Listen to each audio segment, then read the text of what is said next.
Sierra Leone in the time of COVID-19. The impact of the pandemic on frontliners, on business, and on our community. This is The Local Response, every week with Vickie Remoe.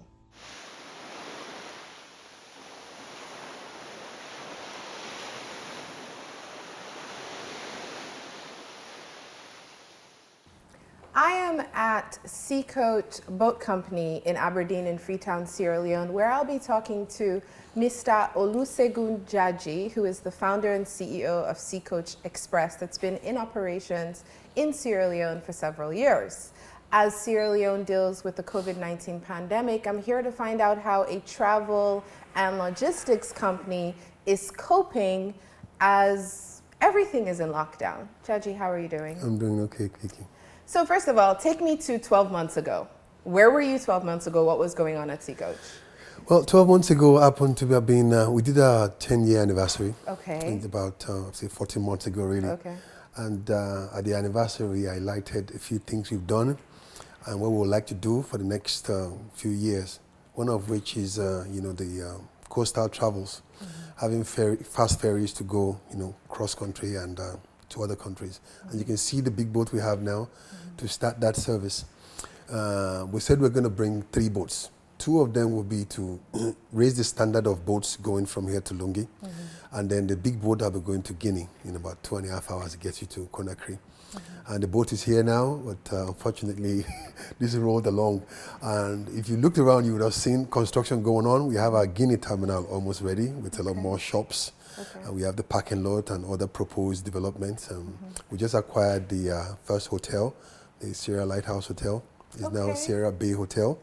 And that's for Seacoast. And all that just was on the way when this thing came up. So I'm not laughing, and I know you're not laughing because it's funny. It's just that we all find ourselves in the situation that it's just what it is, right? So 12 months ago, basically, business was good. It's good. It's good. Could you give us an idea of the kind of volume of passengers you do per month, how many boats go out per month, or what's the load? 12 months ago, what was the load? What are the numbers? How many people are coming through here? How many boats did you have going out? If you want to throw in, what your turnover was during that period, we'll be happy to hear it. Because the more numbers we have, the better we understand the full impact of what's going on right now. I'll say about 12 months ago, things were normal. The country was on the upsurge, and there were a lot of people coming here for various things. A lot of NGO activities, the embassy activities, and there was no mining, which would have even made it more, but everything was on the up and up. And I do not have the exact numbers with me, but I'll say we were operating. Estimates. Give us some estimates. What's, per day, how many people do you think were coming in? That depends on how many flights. So every day is not the same. Sure, but on average, 2 to 3 flights. We have about 9 airlines coming here, so they bring quite a good volume. In the whole year, I think the whole country does about 240,000 people. So and what percentage of those do you think come through Seacoast? I think we do a fairly good percentage 80%, because 60%, there are few, 70%. Well, of the 3 operators, I think we're much bigger than the rest, and we do take quite a lion's share of it. A few people go by road, of course, and most of them come by sea. So would you say like 70% of the traffic comes through here, of the airport traffic? This guy is very conservative. He's like, I don't want people to know what's going on here. But no, the reason why it's important to talk about things like this, because on the external front, for somebody who doesn't know the scale of operations, when they think about people being impacted, they don't think that a company like Seacoast is impacted in a way that matters. Do you understand what I mean? For the average student, they're like, well, if we bo, then don't they make boku money? Like, you can't feel it, right? That the people who feel it are the people who are unemployed, who don't have jobs, who struggle for hand to mouth. But it's very important to give a full picture of, for example, how this impacts your employees, right? Who then have families, right? And now that you don't have customers coming. No revenue. Revenue, right? What is that like for you? Well, I mean, yes, some people will say, why would a company like Seacoast feel it? But they need to understand business is a revolution. Absolutely. If it's a movement, then it stops. That's why you see a lot of businesses just die out. Absolutely. You have to constantly reinvest what you get.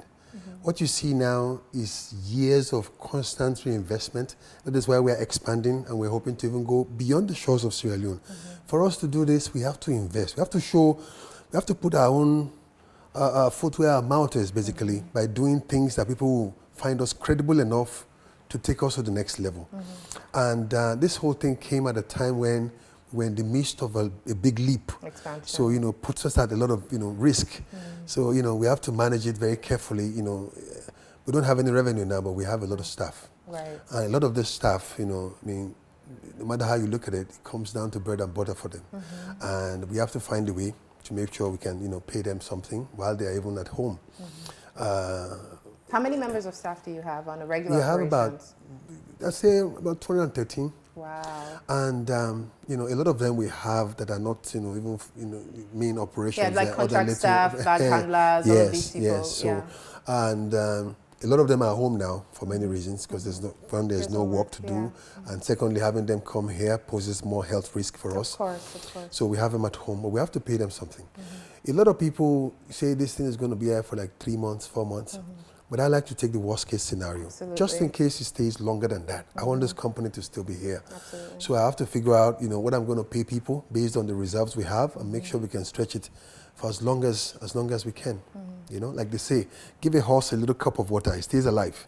Because if you throw it in the river afterwards, it don't make no difference. So we're trying to figure out. No, absolutely. Have you had to sack anybody, or you're just keeping people? No, we're not sacking anybody. Okay. We're not sacking anybody. We're keeping everybody as much as possible. Right. But of course, sometimes our people just push it too hard, and you might have no choice. But the plan is to keep everybody and pay them a portion of the salary as compassionate support, not as salary.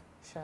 Compassionate support. Sure. And we intend to do this for as long as this thing lasts. Compare for me, the scale in terms of the impact on your business during Ebola now. Like, what were the differences, and what are like the complete, clearly it's obvious during Ebola the airport didn't shut down, right? No. So as I'm asking it, I know, but still, what are some of the things that you had to deal with during Ebola that maybe you're dealing with again? And what are the things that are new challenges that you feel like, even Ebola did not prepare us for this?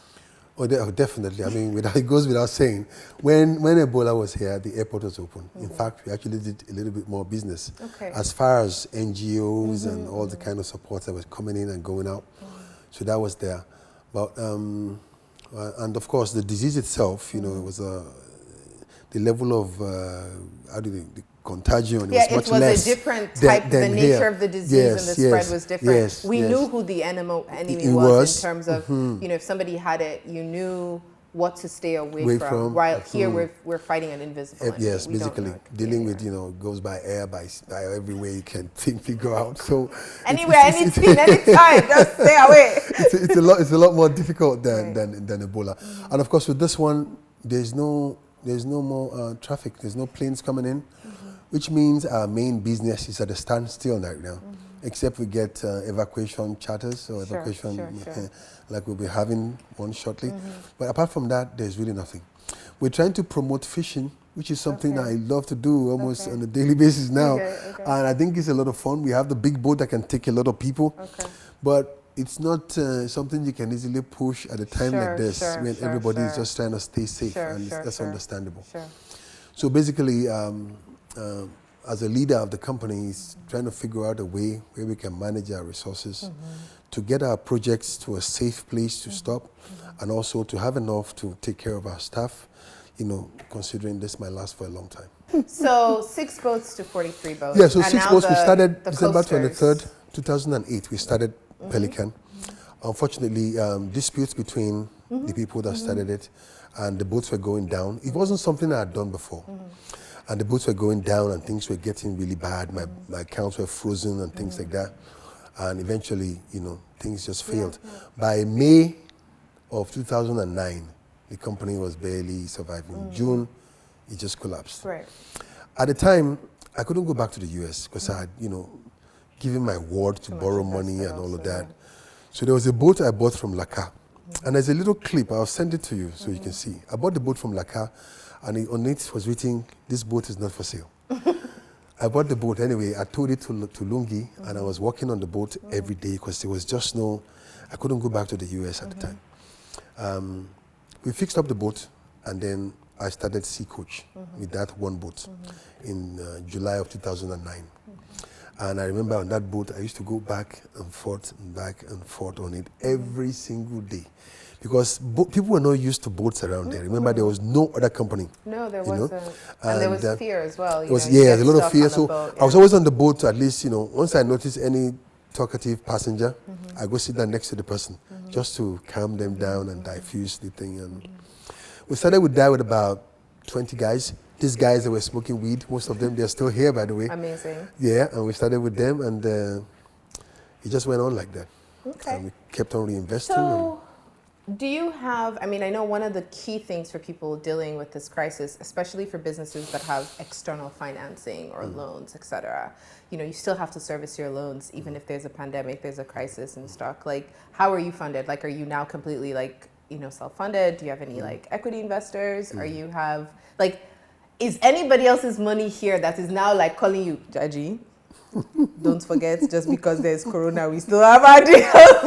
Or do you go to bed knowing that, you've invested well? The banks know we're credible enough. So right now they're working with you. They so definitely have to work with us. Sure. They don't have, even they don't have, nobody has a choice right now. We're all in this together. They have to work with us. Okay. But in this tragedy, I see way beyond that. Okay. Just like I thrive well when there's difficulty, when there's pressure, really. In the tragedy, I think we learn from it. It's something I've been trying to do for a while. This has helped me put it into a more clear line. Our plan was to start this Guinea trip, and go on to Senegal, actually, because we already finished it. In fact, the boats for that are already being talked about right now. But instead, with this one now, I see perhaps I should have gone into cargo first. Right. Because with cargo, I'll still be operating right now. Right, because you're still locally. Yes. Apart from even local, you can trade between countries now. Absolutely. It's still going on pretty well. So it's something we're looking at. I have a plan. I have few things I've learned. I'm making notes of it. Okay. When this is over, God forbid anyone comes again, or even without anyone coming again, we have a clear plan. What we intend to do. Do you feel like what is cushioning the effect for you is the fact that you've scaled regionally in that everything is not in Sierra Leone, right? Do you find that the scaling across the sub-region has helped cushion you through the crisis? Absolutely. Okay. Because, we would have been in a little bit of trouble, short for the company in Lagos. Right. Has helped us because we just completed the contract for Lagos State donation, delivery of 6 boats. Okay. And the receipts from that is going to help us get through this time. That definitely will help. Okay. And going forward is something we intend to push very seriously. As this market here gets fully sated, we need to look, coastal, rather than just... My last and final question to you is, how important do you think for entrepreneurs, startups, SMEs, whatever, dealing with a crisis of this nature, any kind, how important do you think it is for them to be able to pivot? And what kind of advice would you give to them to say, okay, if you are thinking of pivoting or you need to pivot, what are the things to be thinking about, to be considering as you try to find alternative ways to respond or drive your company to a new direction for new realities? Well, I think it depends on the kind of investment you're involved in. Sometimes it's hard. Sometimes you don't want to diversify and get your hands in too many different things. I have learned my lesson. Investing in Africa comes with its peculiar difficulties. And, you need to expect that.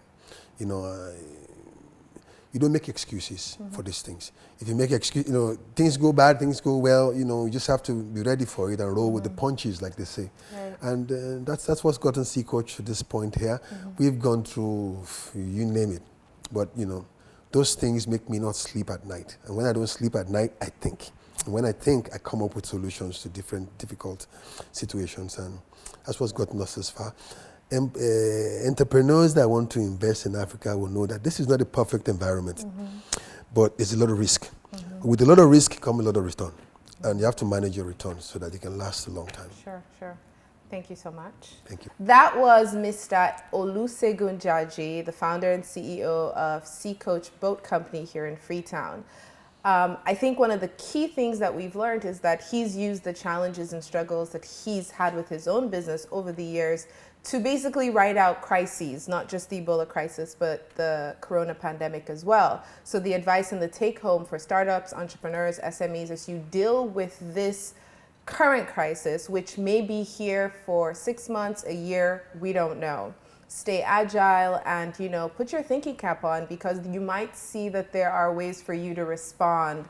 He's thinking about cargo, maybe it's for you, it's something else, but put on your thinking cap and try to figure out solutions to respond within the context of the existing realities. Thank you so much for watching. See you next time.